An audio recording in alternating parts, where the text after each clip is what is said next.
Yofi, eh bien, Boker Tov, les Koulam, Chag, Sameach. Alors, oui, non, je ne me suis pas mis sur mon Hanouka cravate à l'appui pour vous.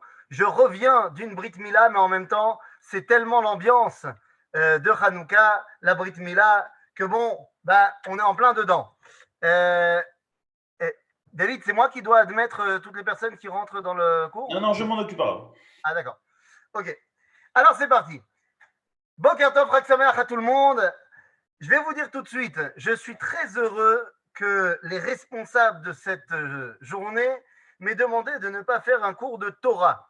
Et ben, tout simplement parce que j'ai vu la liste des gens qui parlaient aujourd'hui et je me suis dit, eh ben voilà, c'est bien ma veine de devoir passer entre le Rav Cherki et le Rav Aviner, et qu'est-ce que je vais bien pouvoir leur raconter. Donc, je suis très heureux qu'on m'ait dit, non, toi, tu sais quoi, fais-nous un cours d'histoire sur l'histoire de Hanouka. Eh bien, ça me fait très plaisir parce qu'en plus, eh bien, c'est une histoire qui est extrêmement méconnue. Alors, il y a des choses que je vais dire ce matin que vous connaissez, les grandes lignes, mais nous, on va essayer de ne pas rester dans les grandes lignes. On va essayer de faire une analyse purement historique de la fête de Hanouka. Qu'est-ce qui s'est passé et qu'est-ce qui se passe juste après de Hanouka.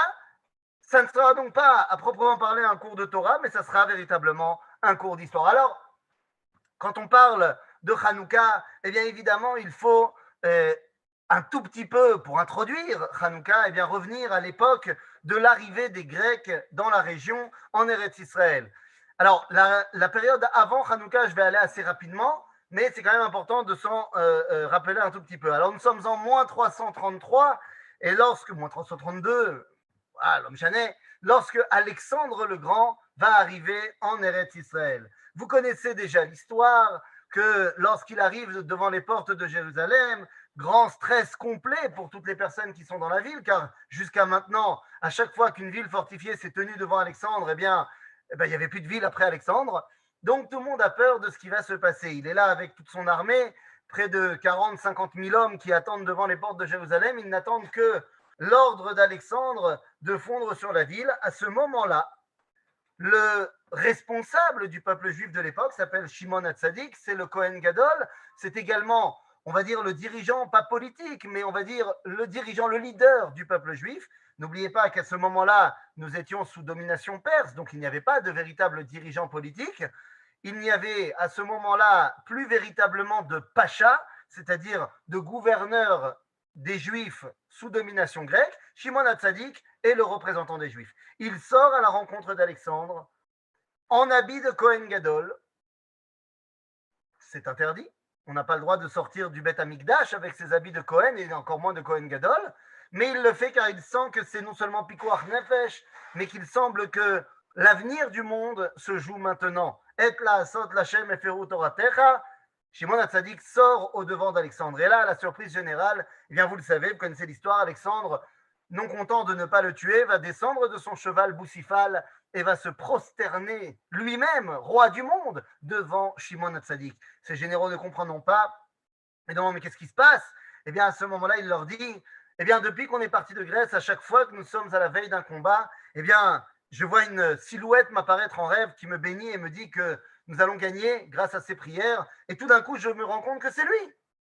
Donc, il est évident, je me prosterne contre lui. Et donc, eh bien, tout ça pour lancer l'ambiance. L'ambiance qui montre que, bien finalement, au départ, avec les Grecs, ça se passe pas trop mal. Ça se passe pas trop mal au niveau, je parle pas au niveau spirituel, hein, je parle au niveau concret dans la vie de tous les jours, ça se passe pas trop mal. Le successeur d'Alexandre, il n'a pas de fils, son empire va donc être divisé en plusieurs généraux. Ceux qui nous intéressent, ce sont les deux qui entourent Israël, au sud, Ptolémée, qui formera la maison des Ptolémées, et au nord, Séleucos, Séleucide, qui formera la maison des Séleucides. Pendant les 100 premières années, plus ou moins, après Alexandre meurt en moins 323, eh bien, ça sera la maison des Ptolémées qui vont diriger Israël pendant à peu près 90 ans. C'est pendant cette période-là qu'on va avoir Ptolémée II qui va demander à faire traduire la Torah en grec. C'est à ce moment-là qu'on va avoir bien le point de départ de l'hellénisation de toute la région, y compris d'Eretz Israël. Après cela, eh bien, la maison des Séleucides, voulant agrandir leur territoire, vont conquérir Israël de la main des Ptolémées et c'est la domination séleucide qui commence. Alors, la domination séleucide, elle commence plus ou moins, on ne va pas être à ça près, elle commence plus ou moins aux années moins 210, quelque chose comme ça. Et donc, à ce moment-là, eh bien, dans un premier temps, là encore, j'ai envie de te dire que ça se passe plus ou moins pas trop mal. Pas trop mal, puisque bah, on continue l'ambiance hellénistique, c'est-à-dire de continuer à promouvoir la culture grecque sans forcément être en désaccord et en rébellion contre la culture autochtone. C'est-à-dire que les Grecs, dans un premier temps, ne disent pas qu'il faut abandonner les mitzvot, qu'il faut abandonner la culture juive. Ils proposent tout simplement une culture alternative. OK? Et c'est là que les choses vont un petit peu se corser lorsqu'en moins 187 arrive sur le trône Antiochus numéro 4, Antiochus Epiphanes. Alors les rois séleucides s'appelaient tous Séleucides ou Antiochus. Donc c'est pas compliqué, c'est Séleucide 1, 2, 3, Antiochus 1, 2, 3, 4. Bon, ça va être vite réglé. Antiochus 4 prend les rênes, le contrôle de la région, et à ce moment-là, les choses vont un tout petit peu commencer à bouger. Et là, venez, on va rentrer dans directement ce qui va nous amener à l'histoire de Hanouka. Alors tout d'abord, il faut bien comprendre, pour remettre la situation en place, parce que l'histoire de Hanouka n'est pas venue comme ça pouf. Vous comprenez que ça fait déjà 150 ans que l'influence grecque est présente partout. Ceci étant, bien que présente partout, jusqu'à présent, il y avait quand même une liberté d'action qui était laissée aux Juifs. N'oubliez pas que même sous les Perses, nous n'avions pas d'indépendance. Nous étions une province autonome, certes, mais complètement dépendante du bon vouloir des Perses, et ça ne va pas changer au niveau des Grecs. Donc, si vous voulez, on peut se poser la question, pourquoi est-ce que Ezra et Néhémia n'ont pas fait de révolte face à l'Empire perse? Peut-être qu'ils se sont dit qu'ils ne pouvaient pas y arriver, peut-être que tout simplement, la vie n'étant pas si difficile à vivre lorsqu'il y a un gouvernement qui est patron mais qui nous tolère, eh bien, on n'a pas eu envie de faire quoi que ce soit. Et donc, c'est dans cette ambiance-là qu'il faut prendre le début de l'Empire grec dominant Israël. Il y a là aussi une liberté d'action qui est laissée. Le Beth Amikdash fonctionne normalement. Les Grecs n'interviennent pas jusqu'à Antiochus IV dans le bon déroulement de la vie au quotidien. Mais ça va changer. Ça va changer car pour la première fois, Antiochus IV va lui-même nommer le Kohen Gadol. C'est la première fois qu'on intervient, qu'on a une ingérence de la superpuissance dans le quotidien des Juifs. Bien oui, on va commencer par un petit peu changer les dirigeants du peuple juif. Le Kohen Gadol, à ce moment-là, suivant l'exemple de Shimon HaTzadik, n'a pas tous les pouvoirs, parce que le pouvoir politique, ce n'est pas lui qui l'a, c'est les Grecs. Mais c'est lui qui est l'autorité, le dirigeant du peuple juif. Donc avoir un Kohen Gadol qui est beaucoup plus acquis à la cause grecque, eh bien, va énormément aider à promouvoir les idées grecques. Et donc, pour la première fois, on va mettre en place un Kohen Gadol qui est juif, mais qui est déjà bien hellénisé. Ce Kohen Gadol, on l'appelle Yasson. Yasson à Cohen. Et Yasson, il vient de la maison de Tzadok. La maison de Tzadok, c'est toute une histoire, parce que lorsqu'on revient dans le Tanakh, eh bien, il y a une véritable marloquette entre la maison de Tzadok, la maison de Eviatar, Yoyachin. Donc, on a plein de dynasties de Kohanim qui sont déjà en marloquette depuis pas mal de temps. Ici, le Kohen Yasson va commencer à mettre en place une politique beaucoup plus gréquisante. Alors, qu'est-ce que ça veut dire? Eh bien, ça veut dire que pour la première fois, à Jérusalem, va être mis en place une police. Pas une police Mishtara, une police, une cité. C'est-à-dire qu'on va réorganiser la vie de Jérusalem comme une cité grecque. Non seulement on a un Kohen Gadol qui est maintenant plutôt vers la gréquitude, mais en plus la vie de la cité devient à l'ambiance grecque. Nous sommes en moins 173. À ce moment-là, c'est bien, on a commencé à mettre en place les pions, mais Yasson est encore trop juif. Comme il est encore trop juif, eh bien, on va mettre à sa place un autre Cohen qui, lui, est complètement acquis à la cause grecque. Ce Cohen, il s'appelle Ménélaos. Ah, vous avez déjà vu les noms. Hein, on n'est plus dans Aaron à Cohen. Ménélaos, il vient de la maison de Bilga. Peut-être que ça aide que la sœur de Ménélaos, Myriam, fille de Bilga, est mariée avec un des grands généraux de l'armée séleucide. Vous comprenez à quel point on est déjà dans une assimilation grandissante? Eh oui, Ménélaos, en moins 172, devient Cohen Gadol. À ce moment-là, ça y est, on commence à utiliser les Juifs pour le bon vouloir du développement de l'Empire séleucide. On va donc envoyer les Juifs faire la guerre contre les Ptolémées, en Mitzrayim, en Égypte. Alors que normalement, c'est pas à nous de gérer, c'est à eux, les Séleucides. Non, on va vous utiliser comme chair à canon. On commence à Jérusalem à mettre en place une place forte. Ça ne suffit plus d'avoir une cité grecque, mais on va mettre en place à Jérusalem, qui surplombe le Beth Amikdash, une forteresse qui s'appelle la Chakra, dans laquelle on va mettre les hauts dignitaires du régime grec pour avoir une espèce de contrôle sur le Beth Amikdash. Alors là, qu'est-ce qui se passe? Ménélaos va financer les opérations d'Antiochus avec les caisses du Beth Amikdash, avec les Otsrot à Ekdesh du Beth Amikdash. Bon, à ce moment-là, c'est compliqué là.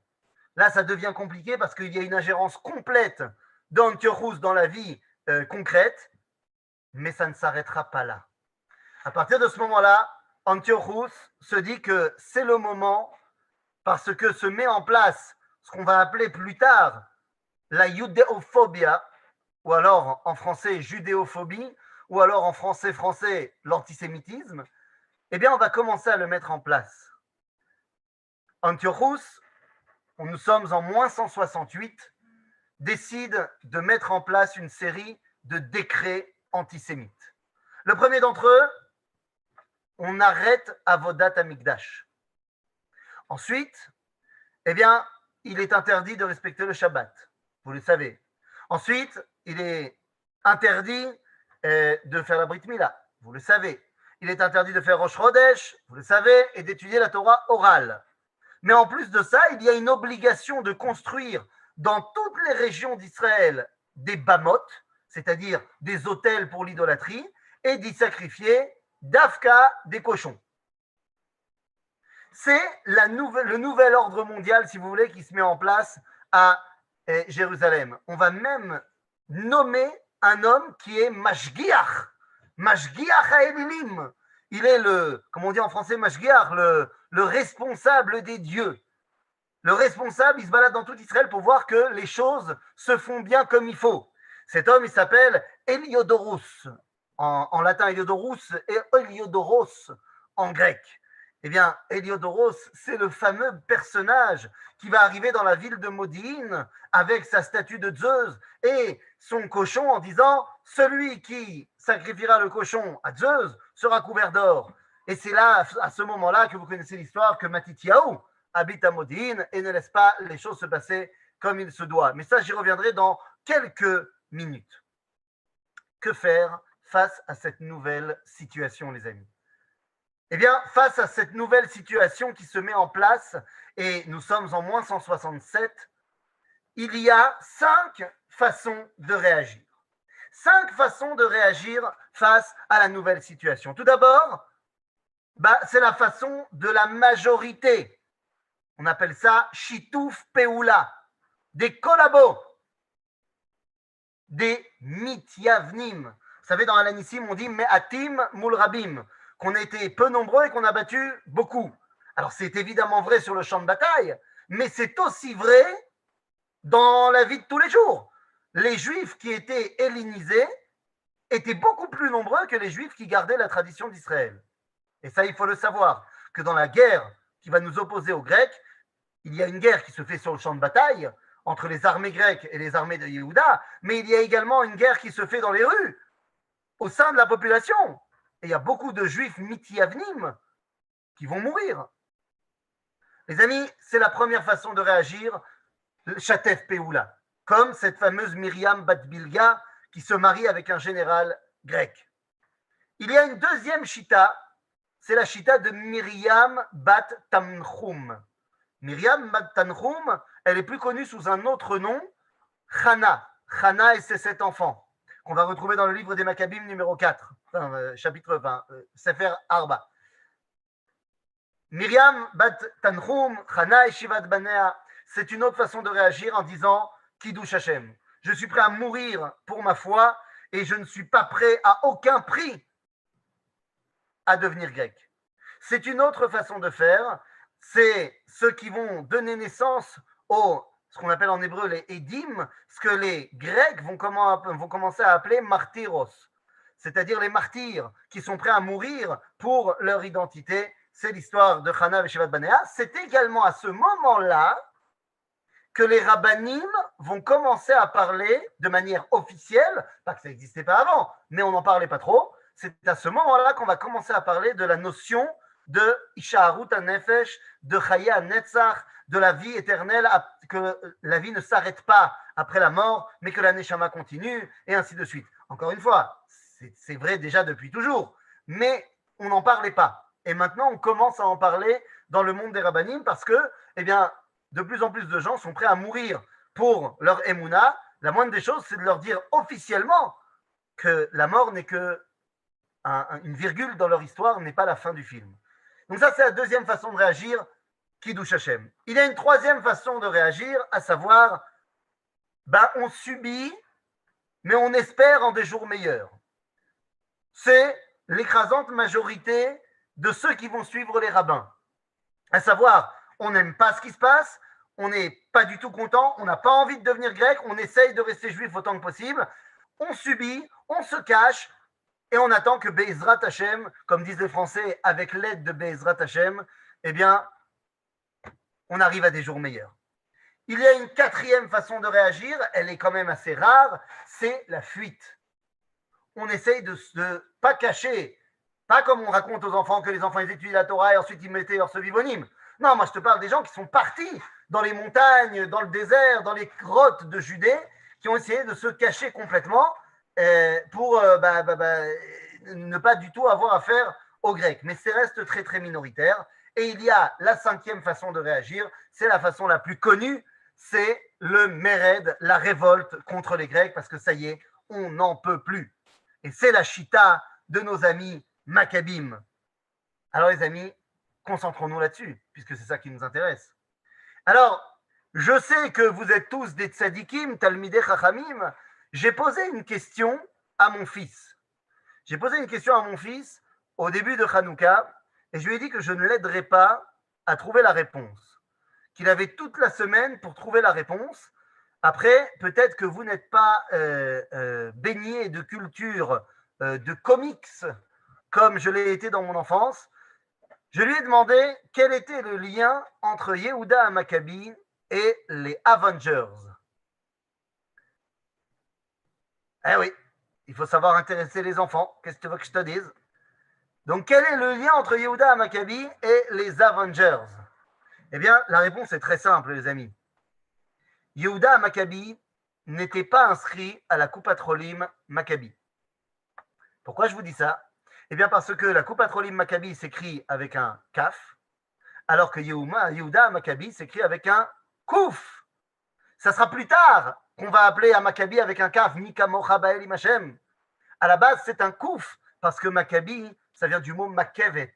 Makevet, c'est l'hébreu ancien pour parler d'un patiche, pour parler d'un marteau. C'est parce qu'il martelait sur la tête de ses ennemis. Donc, ceux qui ont compris la référence du comics, eh bien, grand bien leur face. Quoi qu'il en soit, Yehuda va être le manig numéro 1 de la révolte contre les Grecs. Alors, je vous ai lancé dans l'histoire tout à l'heure, je reviens dessus. Donc, on a dit, on a ce chef, ce responsable, Héliodoros, qui arrive à Modine, et la statue de Zeus, le cochon, et il dit, celui qui va sacrifier un cochon à Zeus, eh bien, eh bien, sera couvert d'or. À ce moment-là, c'est la ville de Matityahu. Matityahu, on ne sait pas s'il prétend être Kohen Gadol ou s'il est simplement Kohen. Il fait partie de la famille des Kohanim de Hashmonai. Il a 5 enfants. Yehuda, Jonathan, Yochanan, Elazar, Shimon. 5 enfants. Et Matityahu dit non, c'est pas possible. Au moment où il voit un juif Mityaven s'avancer pour sacrifier le cochon à Zeus, il sort son épée, il dit Mil Hashem Elai, et la révolte commence. Si on accepte cette explication comme étant le début de la révolte, alors que dans le Midrash, vous le savez, c'est l'histoire d'un mariage qui va lancer la révolte. Mais je ne rentre pas dans cette explication maintenant. Le début de la révolte, donc, commence avec Yehuda aux commandes. Yehuda commence la révolte et Yehuda va devoir faire face à qui? À qui Yehuda va devoir faire face? Eh bien, les amis, il va devoir faire face tout d'abord à l'armée grecque. Qu'est-ce que ça veut dire, l'armée grecque? Alors, ça fait très longtemps que, voilà. Est-ce que vous voyez ce que je vous montre là maintenant? Oui. David? Oui, très bien, ça marche. Donc, ce que vous voyez, c'est la phalange grecque. La phalange grecque, c'est comme ça que sont envoyés les soldats grecs face à leurs ennemis. La phalange grecque, il faut comprendre, je vous explique ça pendant 5 minutes parce qu'il faut comprendre contre quoi Yehuda doit se battre. Vous pouvez voir ici qu'il y a, ce sont des carrés parfaits de 16 soldats sur 16 soldats, c'est-à-dire 256 soldats qui marchent ensemble. Aram, on voit l'image en tout petit, hein. On la voit pas en grand, l'image. Vous l'avez en petit? En miniature, quoi. Ah, comment on fait alors? Faut cliquer dessus 2 fois. C'est mieux là? Non. Non. Bon. Mais on la voit l'image. Hein? Ouais. En petit. Bon, celui-là, en tout petit, je ne sais pas vraiment quoi te dire. Tov Mayesh, Malasot. Bon, l'homme chané, c'est pas très important. Ce sont des soldats qui sont extrêmement armés. Alors, Azot, c'est quoi? Stop share. Voilà, comme ça c'est réglé. Si on ne voit pas, ça ne sert à rien.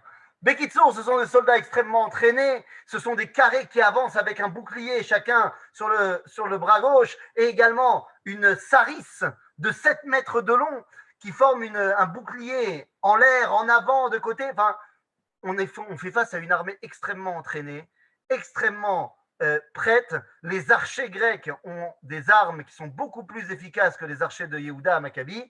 Autant dire qu'au niveau des forces en présence, Yehuda n'a aucune chance. Yehuda n'a aucune chance. Et j'ai envie de vous dire que Yehuda, dans un premier temps, doit faire face à une réalité très concrète. La réalité, elle est la suivante. Je n'ai pas le choix, je ne peux pas perdre. Voilà ce que Yehuda sait.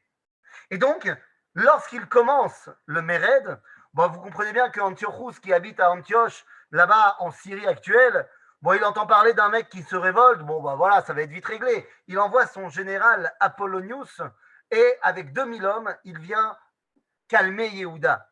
Ça va être le premier combat. Le premier combat de Yehuda à Maccabi, eh bien, ça va être le combat contre Apollonius. Lui, il n'a pas 2000 hommes. Lui, il a 300 hommes. 300 hommes pour Yehuda à Maccabi face aux 2000 d'Apollonius.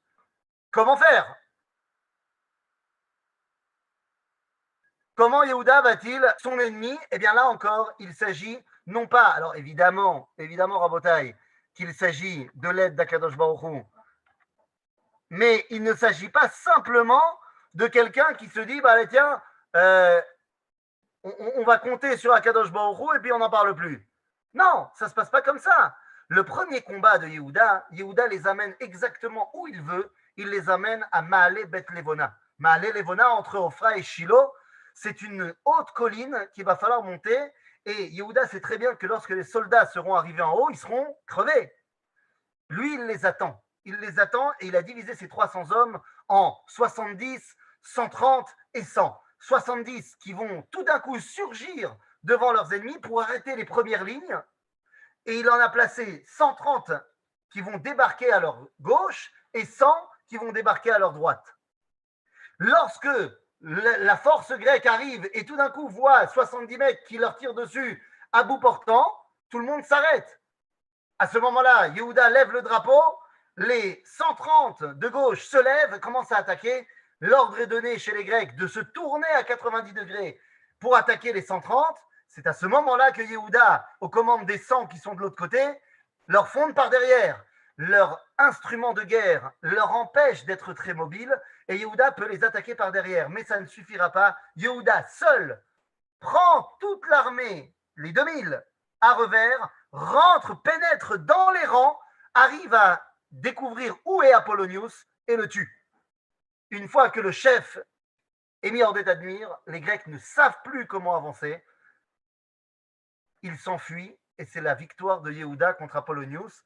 D'ailleurs, il prendra l'épée d'Apollonius qui lui servira d'épée jusqu'à la fin, jusqu'au moment où il se fera tuer beaucoup plus tard.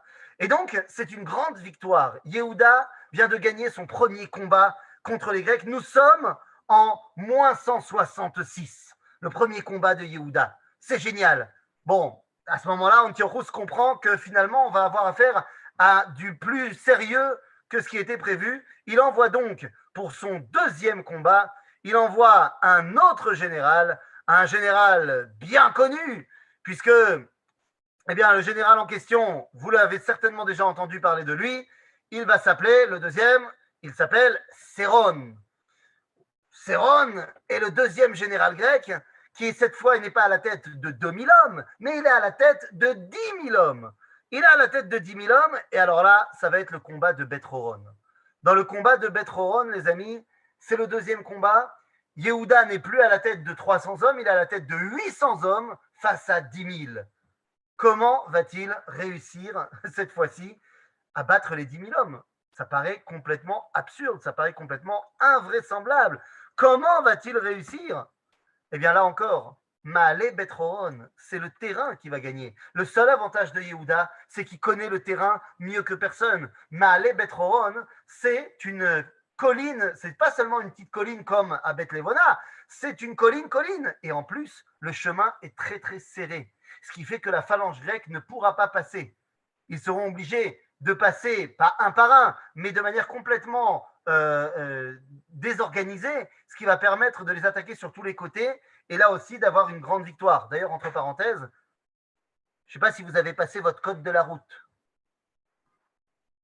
J'imagine que vous avez passé votre code de la route.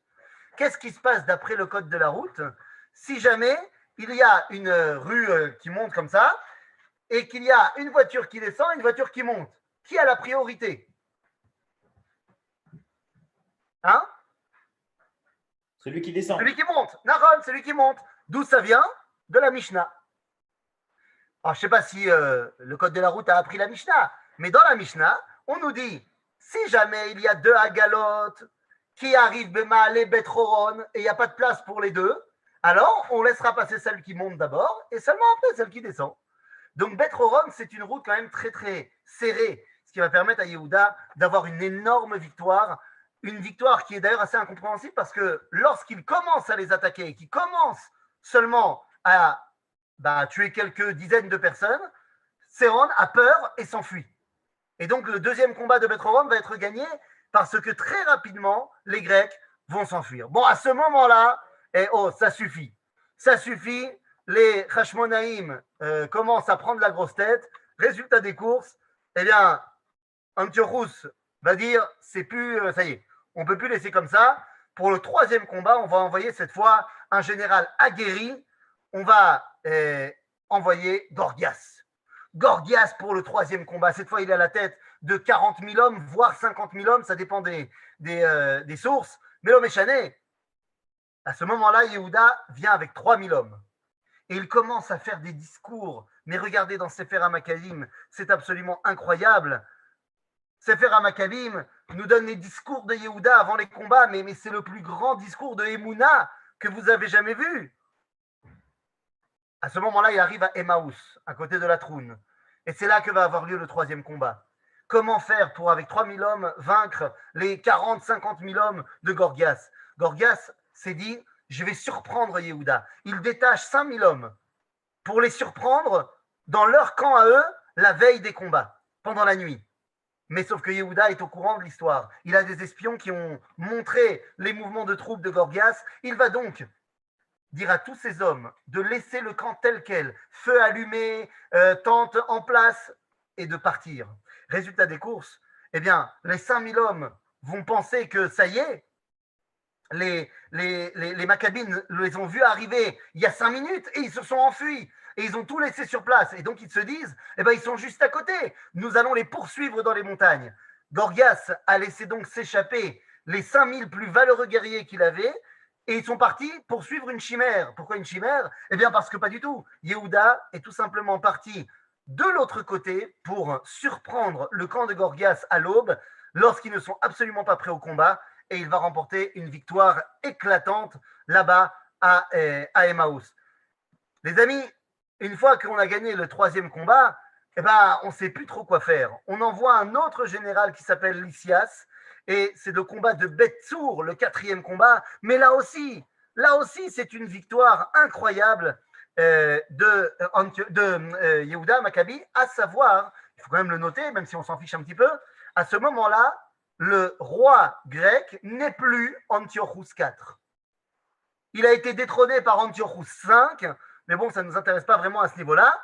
Antiochus V, après la victoire de Yehuda à Maccabi, accepte une trêve et leur laisse faire ce que nous on appelle Hanouka.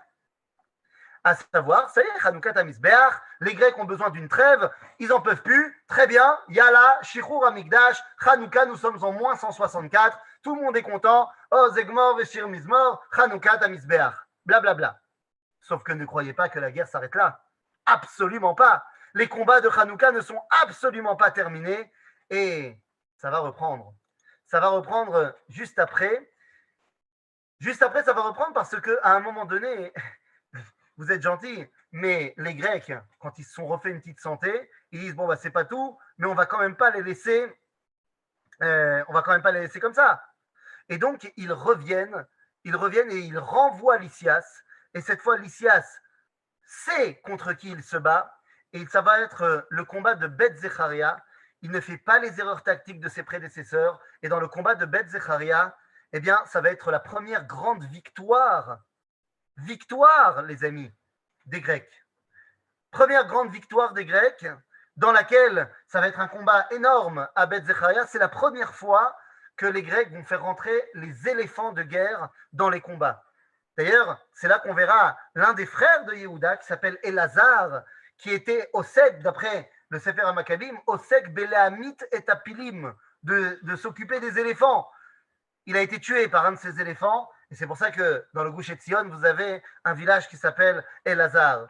Eh bien voilà, Elazar est tombé, Yehuda a perdu son combat, il s'enfuit. À ce moment-là, les Grecs arrivent à une espèce d'accord avec les Juifs et le Sanhédrin et disent bon, allez, on vous laisse un petit peu de chofesh dati, mais vous dégagez Yehuda à Maccabi, on ne veut plus entendre parler de votre révolte. Et les rabbins acceptent. Yehuda à Maccabi est mis sur le côté et les Grecs sont de nouveau les patrons. Sauf que la trêve ne reste pas très longtemps, les décrets reprennent de plus belle et donc on rappelle Yehuda à Maccabi et on l'envoie pour recommencer la révolte. Et la révolte repart de plus belle. Et à ce moment-là, nous arrivons au 6e combat de Yehuda. Le 6e combat, ça va être le premier combat de Nicanor. Le premier combat de Nicanor, il y en aura deux.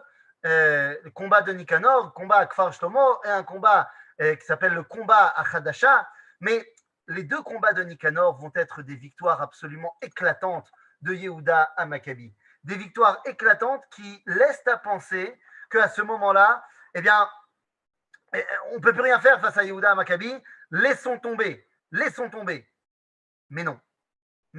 Bien que Nicanor ait été complètement mis de côté, les Grecs n'abandonnent pas et ils vont envoyer toutes leurs forces dans le dernier combat de Yehuda à Maccabi qui s'appelle le Krav Elisha. Et là-bas, dans ce combat-là, ça se passe à côté de Ramallah actuellement, et bien à ce moment-là, dans le 8e combat de Yehuda à Maccabi, Yehuda non seulement va perdre, mais il va y perdre la vie.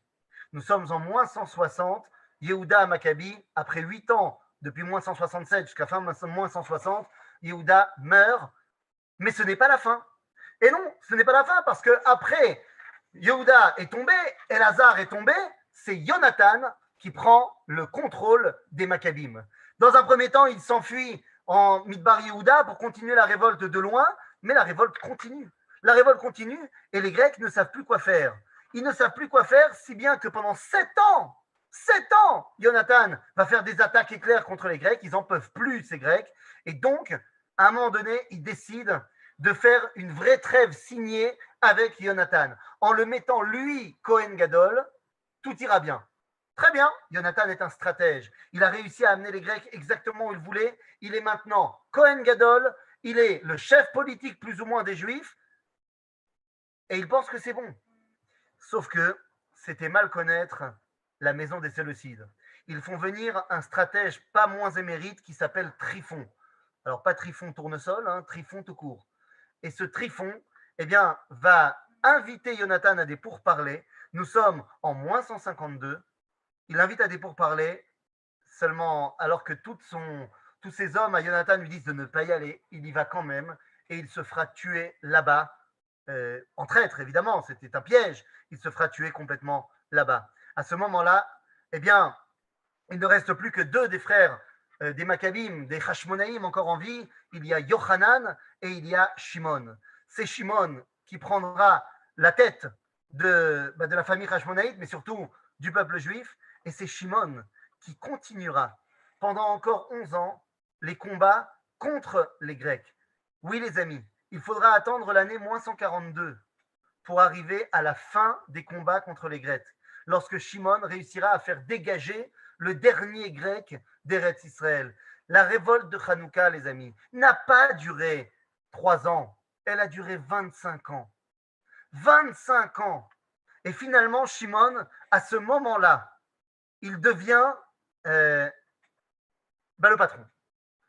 Le chef grec qui dépose les armes devant lui s'appelle Démétrios, et à ce moment-là, eh bien, Démétrios dit « Ok, je te donne tout ce que tu veux, mais on arrête les combats. » Entre parenthèses, Shimon est un stratège lui aussi.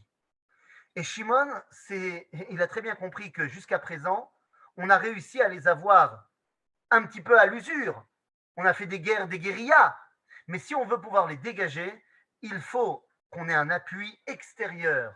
Il faut que les Grecs, les Séleucides, soient très intéressés à nous laisser tranquilles parce qu'ils devraient être aux prises avec d'autres. Et donc Shimon, eh bien, se dit que les ennemis de mes ennemis, pourquoi pas, deviennent mes amis. Et donc Shimon va être le premier à faire des relations secrètes avec une autre puissance qui déteste les Séleucides. Cette autre puissance, elle s'appelle la République de Rome, qui est en train de monter et qui a des vues sur la Grèce. Et bien donc, Shimon va faire équipe avec les premiers Romains.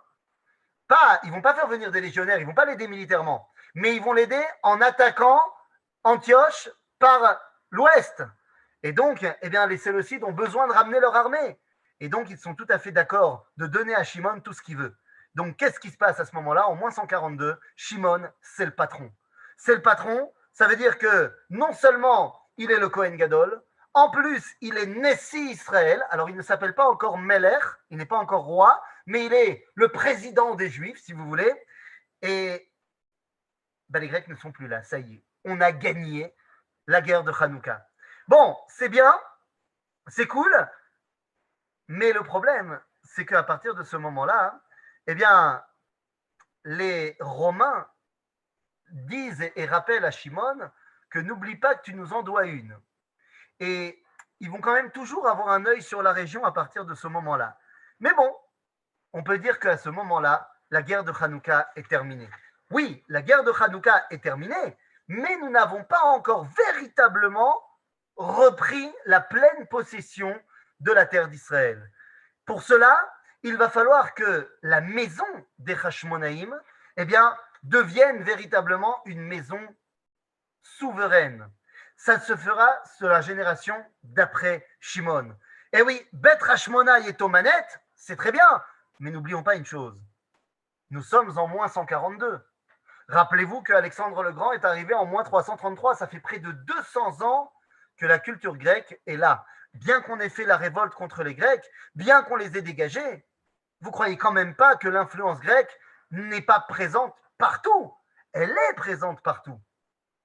Elle est présente dans la vie quotidienne, elle est présente chez les rabbins, elle est présente chez les Kohanim, elle est présente dans l'ambiance.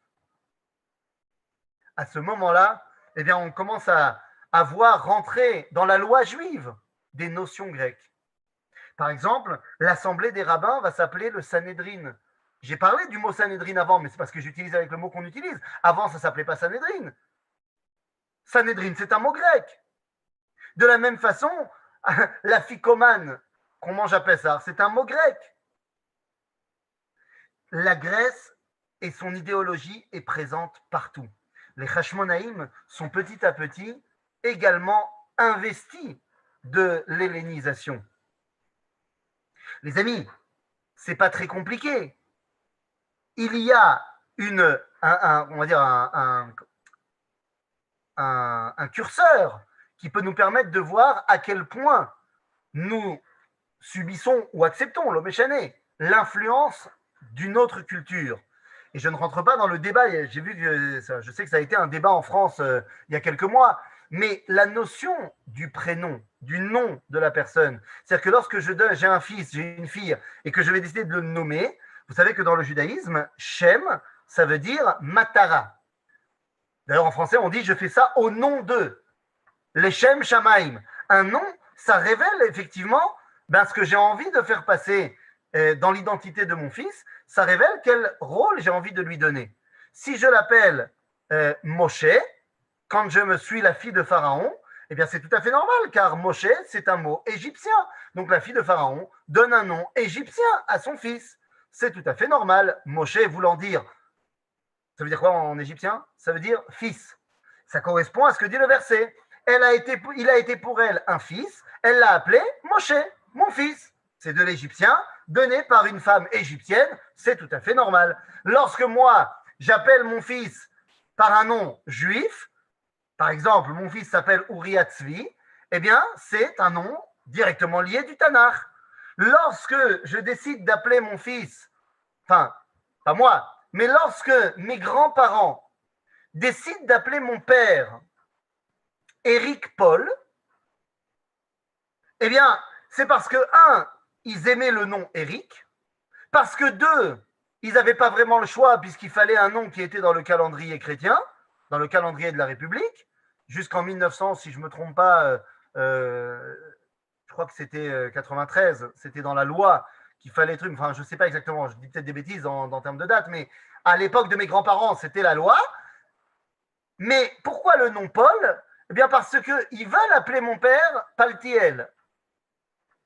Parce que c'est un nom des ancêtres de la famille, ok, Paltiel. Mais Paltiel, c'est pas dans le calendrier, donc on va trouver un nom qui ressemble dans le calendrier. Ils se sont dit Paul, Paltiel, ça ressemble. Mais on voit bien qu'il y a ici une influence culturelle. C'est une évidence. Je remercie énormément mes parents à moi. Je les remercie énormément de n'avoir pas cédé à cette influence culturelle et de m'avoir appelé Ethan Menachem. C'est-à-dire que mes deux prénoms sont des prénoms juifs. Alors qu'ils auraient pu m'appeler Jérôme.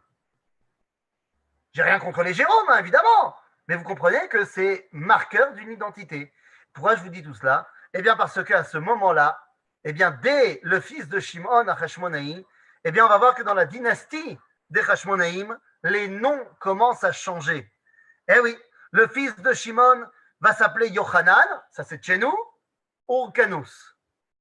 Ah, le deuxième prénom n'est déjà plus vraiment de chez nous, Yochanan Urkanus. Son frère va s'appeler Yehuda Aristobulus. Le fils, donc la troisième génération, va s'appeler Alexander Yanaï. C'est-à-dire que Alexandre, c'est un nom grec, Yanaï, c'est de chez nous. C'est-à-dire que Shimon, c'est Shimon. Après, la génération d'après, tu as d'abord un nom juif, ensuite un nom grec. La génération d'après, c'est un nom grec et ensuite un nom juif. Et puis après, la quatrième génération, ce sera que des noms grecs. En malasot.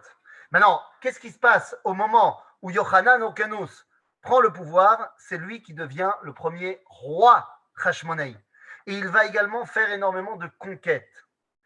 Il va faire des conquêtes, mais le top du top de la famille Hashmonaïte, je ne parle pas au niveau de leur rapport avec la Torah, pas du tout. Je parle au niveau politique. ça sera avec la troisième génération, à savoir Alexander Yanaï. Alexander Yanaï va avoir des conquêtes énormes, il va amener le pays jusqu'au Liban actuel et jusqu'à Eilat, et il va également imposer des conversions globales et forcées de toutes les tribus qui sont dans son territoire.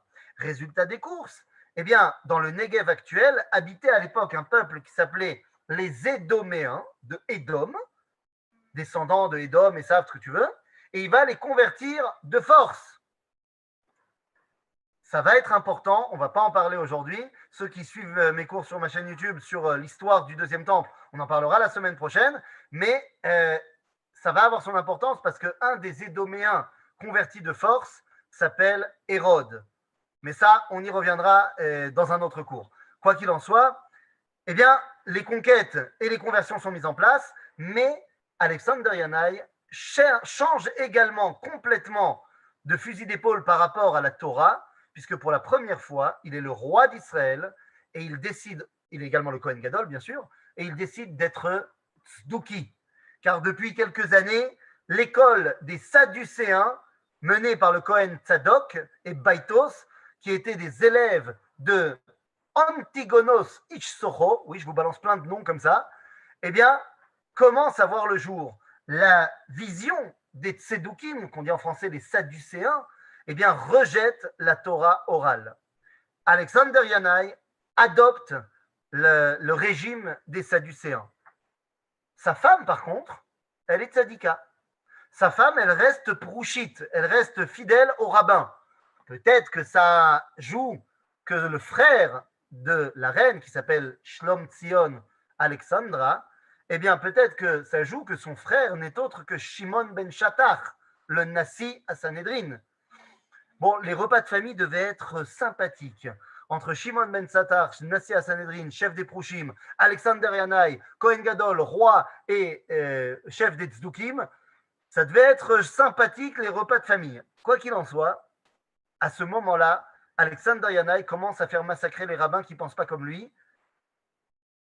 Il y a toute une histoire qui est mentionnée dans le Talmud, comme quoi, eh bien, Shimon ben Shattach veut le juger son beau-frère pour les actes odieux qu'il a créés, qu'il a commis. D'ailleurs, pas seulement contre les rabbins, mais parce qu'il y avait une révolte contre lui au niveau de Migdal, dans le l'issue de Migdal, à côté de Tibériade. Et Alexander Yanaï a envoyé un de ses généraux et a tout simplement massacré hommes, femmes et enfants là-bas, sur la montagne du Arbel. Ce général en question, c'était ce fameux Hérode, dont on parlera plus tard. Mais lorsque Alexander Yanaï veut le juger, eh bien, lorsque Shimon ben Shattach, le Nassi à Sanhedrin, veut juger le roi dit ok, je viens, il vient se faire juger, mais comme fera quelqu'un d'autre beaucoup plus tard en France le 18 Brumaire, eh bien, comme Napoléon à son époque, Alexander Yanaï rentre dans le Sanhedrin avec son armée, avec ses chevaux, et il dit, bon, bah, je suis prêt à être jugé, allez, on y va. S'il y a un rabbin qui est prêt à me juger, j'accepte, arme à la main. Donc évidemment, tous les rabbins, ils regardent ailleurs. Et Shimon ben Shattach dit, quoi, vous avez peur de lui? Si on ne le juge pas maintenant, il fera de vous tous des tas d'ossements. Et la Gemara, elle dit qu'il les a regardés, Shimon ben Shattach, et tous les Chachamim sont devenus des tas d'ossements. Bon, pas qu'il avait des pouvoirs de Superman. C'est juste que nous dit Flavius Joseph que Shimon ben Shattach leur a dit, si vous ne le jugez pas maintenant, il deviendra incontrôlable et on ne pourra pas le juger. Il fera de nous des tas d'ossements. Ça se fera effectivement une génération plus tard lorsque Hérode prendra le pouvoir et va tuer pratiquement tous les Chachamim. Bekitsour, voilà la situation à l'époque d'Alexander Yanaï. Mais d'un autre côté, le judaïsme, bien que altéré, eh bien, a triomphé. A triomphé complètement. Et j'ai envie de vous dire plus que cela. Le fait que le judaïsme ait triomphé, le fait que la Éliloute, l'idolâtrie, n'a pas continué, parce que les Sadducéens ne sont pas idolâtres, ils ont un problème avec la Torah orale, mais ils sont quand même monothéistes. Eh bien, le fait que le monothéisme ait vaincu l'armée grecque permet au monothéisme de triompher dans le monde.